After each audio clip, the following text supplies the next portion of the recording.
आज आपण पाहणार आहोत पांढऱ्या बुधवारचा व्रतविधी. पांढरं बुधवार हे देखील बुधवारचंच व्रत आहे.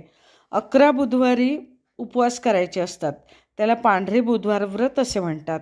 या उपवासात फक्त पांढरेच पदार्थ खायचे असतात. संपूर्ण दिवसभर पांढरी वस्त्रे परिधान करायची असतात. या व्रतात पांढऱ्या रंगाला अतिशय महत्त्व आहे.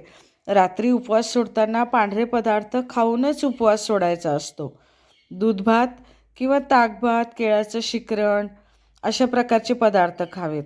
कुठल्याही पदार्थात मीठ किंवा तिखट असता कामा नये. 11 बुधवार पूर्ण झाल्यावर 12व्या बुधवारी उद्यापन करायचे असते. उद्यापनाला नेहमीप्रमाणेच जेवण करतात. आपल्या सगळ्यांनाच माहिती आहे की बुधाचं रत्न पाचू आहे. याला गरुड पाचही म्हणतात.